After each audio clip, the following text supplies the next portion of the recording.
Hello everybody, my name is Annie and I'm a digital marketing specialist in the ITonlinelearning marketing team. In this webinar we are going to be discussing what is the buyer's journey, the marketing funnel and the sales funnel, and how they kind of are all linked to one another and quite interchangeable in layman's terms, and how we are approaching a bit more of a non-linear model in the marketing world.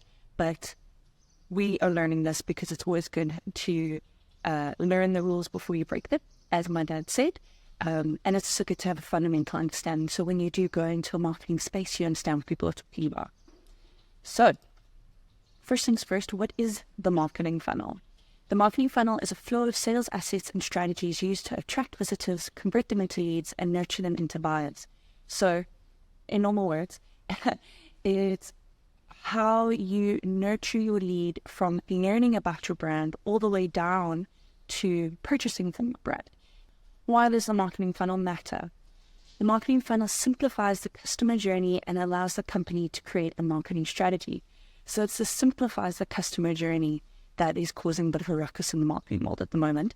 But it does create a way that we can start to create assets to appeal to customers in different spaces of their journey as they interact with your brand. It helps you as a brand understand your audience.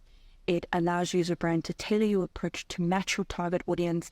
It identifies weaknesses in your customer journey. So once you know the customer journey, you're able to start to match where your customers are in each journey. And if a part of the funnel is not working, you keep losing people in this one specific space. Once you see the image, you'll understand. We know there's a weakness there and we need to improve that space and that section of this funnel. It also contextualizes your marketing results. Okay, that's really important for reporting. It's really important for looking at your data analytics and trying to understand why something might not be working well or why something might be working really well. First things first, let's kind of look at a really basic understanding of what the buyer's journey is. So first, there is awareness, right? The buyer realizes that they have a problem and they want to understand more about it. So let's go with an example. I currently know I've gone to the gym and I've realized I can't listen to, well, I can listen to the gym music, but it's awful. And I really want headphones, right? Or I need something that's going to fix that need. So it's either headphones or earphones, or I must buy a speaker, which you can't do at the gym, but I can buy a speaker. So they become aware that they have a problem. All right. Then they'll move into the consideration stage. The buyer is looking for and comparing potential solutions to their problem. So I know I don't like listening to the gym's music. I need my own music. Now I'm in the consideration stage where I'm going, okay, I can buy headphones from Sony, Samsung, Apple, Skull Candy. I can buy earphones from this brand. I'm starting to look at, okay, which ones would I prefer? Which ones are more comfortable? I look at pricing. I look at brand. You know, often we're like, well, we are really driven by a brand. So I want to get Sony because I know that they work really well and they've got really great noise cancelling. I might want to buy Apple because I think Apple's awesome. And that stage is really where you want to target your customers, because that's where they're going. They're comparing you against your competitors. They're comparing your product against the competitors, and they're looking at the value proposition that you provide. They're looking at the product that you provide. So the consideration stage is super messy for the buyer and for the brand. But this is where you really want to communicate with them. And then the final stage of the buyer's journey is decision. So they decide on what they want. So I, for example, now have decided I want Sony headphones because I don't like having things in my ears. And I know they last very long, and I know that they work really well. And I also don't mind the price. You know, I would love to get a pair of the Samsung headphones, but I just can't justify the price for gym headphones. So I decide, okay, this is what I'm going to purchase. This is what we can understand to be the buyer's journey, right? This is the process that they're going to go through, or we're going to go through when we're trying to make a purchase. So now we understand that as the buyer's journey. This is another way of looking at it. So it's tofu, mofu, and bofu. We love an acronym in marketing, but it's top of funnel, middle of funnel, and bottom of funnel. Okay, and this is where we start to really see this linear kind of graphic where we can see that there's a much bigger audience at the top of the funnel, and it starts to move down, but we also start to move the customer down a funnel as we sell to them. So we start going, if this is step 1, this is step 2, and this is step 3. Okay, so top of funnel can be understood as people become aware of the problem that you can solve as a brand. So I'm Sony, and now people know that they need headphones either for work or for the gym or just for leisure. They've now become aware of you at the top of the funnel. As we're moving down, okay, so that is the understanding of they've become aware of you. As we can see, this is bigger than the middle of the funnel and the bottom of the funnel. There's a lot more people that will know about you, right, than people that will start to consider you. All right, I know about a generic brand of headphones, but that doesn't mean I'm going to consider buying them. You know, I've become aware of them as I've been scrolling through online platforms to try and purchase. As I've looked at Amazon, I can see all these headphones as I'm scrolling, and I'm like, oh, okay, I see this brand offers this, I see this brand offers that. That doesn't mean I'm going to consider that this is my option. I wasn't meant to cross it out, but it doesn't mean I'm going to consider this as an option for purchase. So as we move down the middle of the funnel is where prospects want a solution and consider their options. So this is where it starts to dwindle down, right? I know who you are. I maybe open all my tabs and go, okay, these are the 5 headphones I really like. This is where I kind of start to consider, what is the pricing? What is the added benefits of this product? Does it have a warranty? Is it wireless? Is it Bluetooth? This is where I really start to weigh different products up against one another. And in essence, I'm weighing up different brands, because we do buy according to brand, because I know like Samsung products are really good, Sony products are really good. I'm not going to buy a generic brand that I know nothing about unless they have great trust pilots and great reviews. But I'm not going to buy a brand I don't know anything about because I don't know if the product is going to be good. And then as we move down to the bottom of the funnel, we can see it gets even narrower, right? And that's because when people are in the consideration stage, they're going to start to lose interest in some brands. As we've said now, I'm not interested in getting a generic brand. I'm not interested in getting an Apple set of headphones. So I'm going to leave those off of my list. But once I get to the solution that I want and the product that I want, I'm going to decide which brand to buy from, right? So we understand in a marketing term that you're going to have a high number of people at your top of funnel, all right? This is where you're going to start to get them some nice generic information because there's a lot of people. As you start moving them down, you're going to start giving them more specialized information that appeals to them at these different phases. Okay, so let's take a look at this again. This is what we would consider the sales funnel, but it's interchangeable with the marketing funnel, and you'll understand now why. So again, top of funnel, middle of funnel, this would be considered the middle, and then this is your bottom of funnel, okay? Which is what we can understand from the tofu, mofu, and bofu. Cool. Now we're going to go in a bit more detail. So top of funnel is awareness. This is where you're going to make the customer aware of your brand. So this is where we're going to start to have adverts. This is where we're going to start to have social media. This is where we're going to kind of like blast information on different spaces. So we're going to upload our product onto like an Amazon. We're going to have PPC advertising. We are going to have social media advertising. We're also going to just make sure our brand is around, you know. So this is where you could have some billboards, where you can have some flyers. This is how people will find out who you are. So as ITonlinelearning, for example, we have brand awareness campaigns. And what that means is we have created campaigns specifically to make people learn who we are. So we might do some social media posts explaining what ITonlinelearning sells, which is e-learning courses.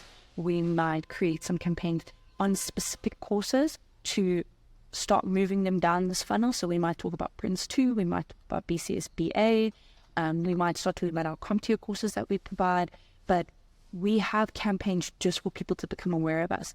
Again, it's kind of a very broad brushstroke that we paint. We're trying to get lots of people to know about us, because the more people that know about us, the more likely you are to be placed into the consideration phase. Okay. Then you move down to interest. So moving the customer to take active interest in your offering.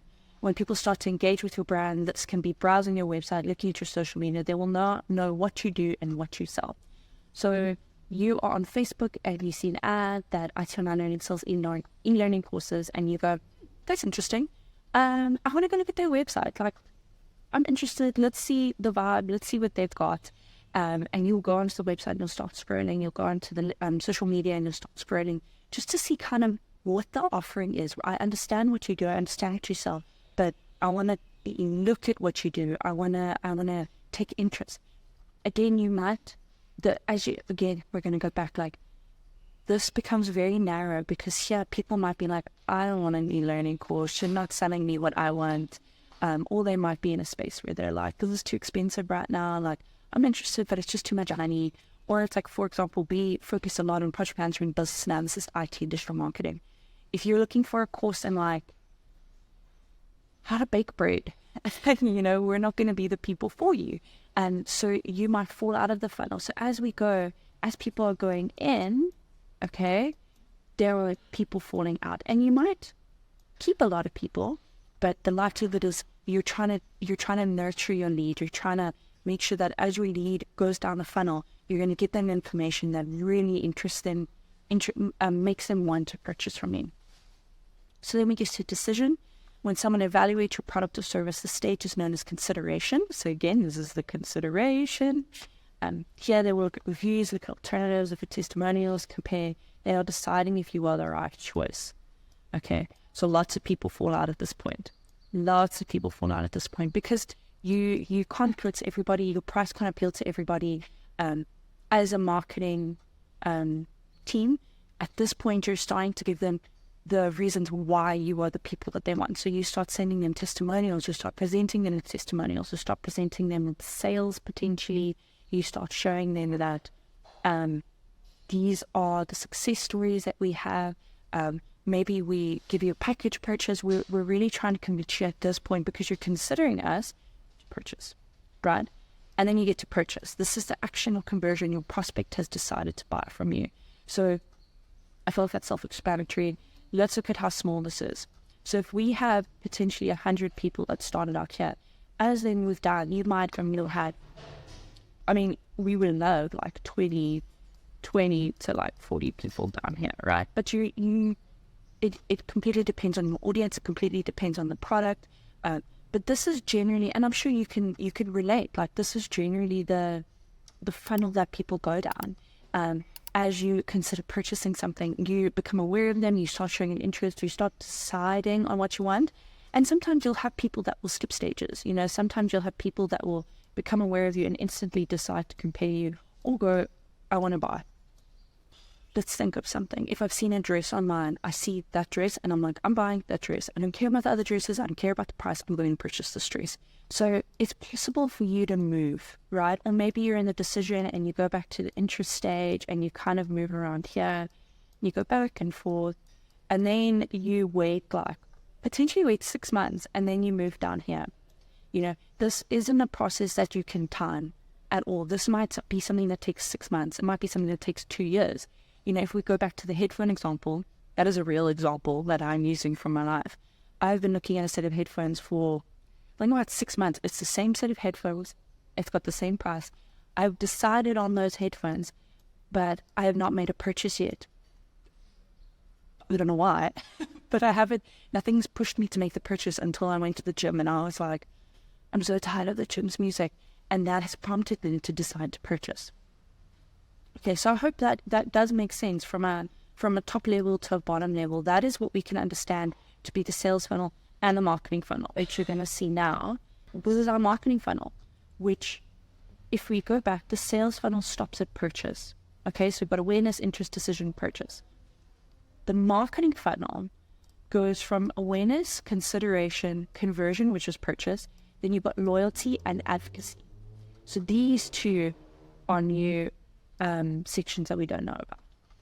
So got awareness, they become aware of you. Consideration, where it's they consider this section the messy middle of the marketing funnel, right? And this is where all the debate is coming from, because if we go back to this previous slide, okay, like I showed you, people jump between here, right? It takes it's not like a quick immediate purchase. It can be, but people often go between these two for a long time, trying to do some more research, make a decision, do research on your brand. And this middle section is not as linear as we want. It's not as you show interest, you make a decision, you purchase. often people are kind of stuck in this phase for years. It could be it could be minutes, it could be days, it could be months, years. And this would be considered the messy middle, where we once thought the purchase funnel looked like that, right?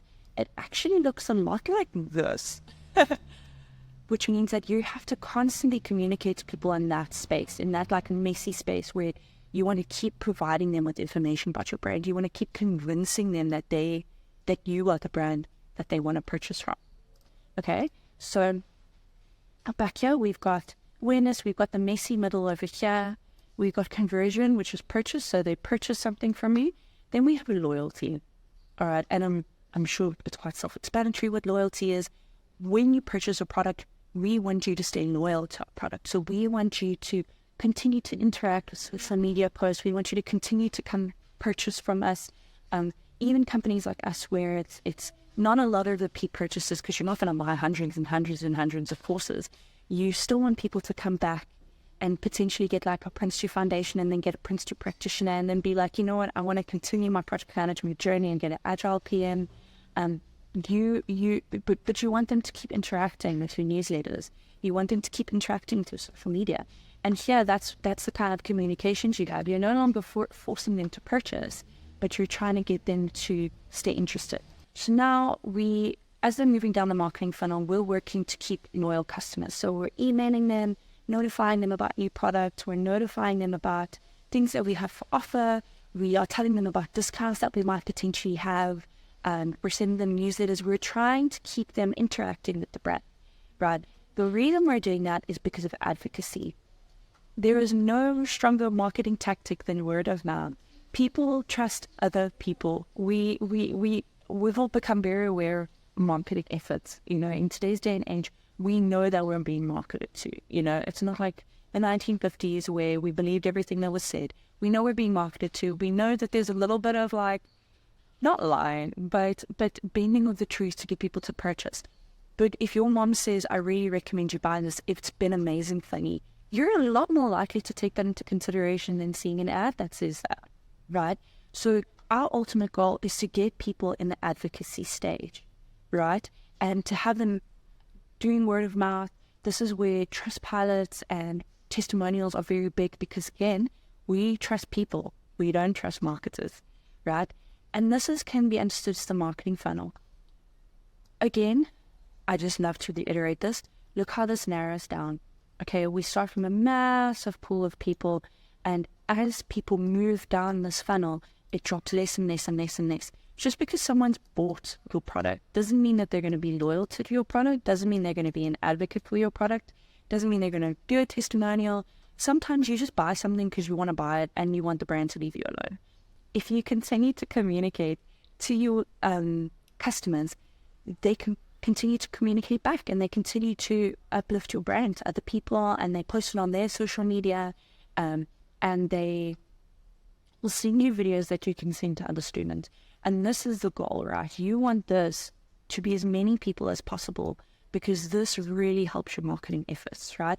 And then again, they can move back to conversion, or they can move back to consideration, right? Instead of this being this funnel, it can be a one purchase thing, but often people are going down, they're thinking, they're purchasing, and then they're potentially going back here, they're purchasing again.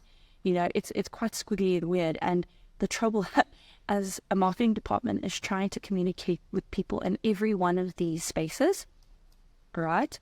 But they're trying to be conscientious that you are constantly moving between these different phases of the marketing funnel. We are constantly moving through them. Just because now that I'm buying a set of headphones, I can still return them, and then again consider a different set of headphones, and then convert, and then move down to loyalty, and the way the brand acts in every single one of these spaces and the way they communicate to the consumer really, really matters. All right, so that's the marketing funnel. So I want you to take, so as we're talking about communications, I was saying in different parts of the funnel, you're going to use different sorts of articles and different forms of communication. So if we're looking at the top of the funnel, which is awareness, right? Or I'm going to try and type this. I'm going to try and draw this case. So this is awareness. This is where you're going to be making available blog posts, infographics about your product, paid ads like PPC, ebooks, again, providing people with information about the product or the industry that you're in. You're going to provide checklists. So again, value-added service. You're going to make landing pages that people can go to where they can start to look at your product and look at what you're offering. So an example of this is for the headphones is if I'm looking on Amazon, Amazon has a landing page that talks about the headphones. It gives me a description of the headphones and I can kind of see what it's about, and there might be a little blurb on the brand. We can also provide quizzes. So ITOL does this a lot where we have created quizzes going, what type of project manager are you? What is the career path for you? Very high level, right? I'm not expecting you to purchase off of a blog post. I'm not expecting you to purchase off of a quiz, but I'm expecting you to kind of start to understand the brand, start to understand what we offer, and start to want to know more about us. Then we've got the middle funnel. This would be our consideration stage. This is where you start to give here are how-to guides, case studies of brands that either students or brands that have worked with another brand. You start to give webinars, which is what we're doing right now. You have video tutorials how to use the product. You have comparison guides. So Samsung versus Sony, Samsung versus Apple. You have social media content, and you have email newsletters. This is so that people can start to consider you. They can go like, oh, I see that you've got webinars about IT, so that's a value-added service. You're telling me more about this product. You're giving me comparison guides, so you're doing the work for me, comparing which one is better than the other, obviously making my brand sound the best. The social media content, once you know a brand, you want to start looking at their social media.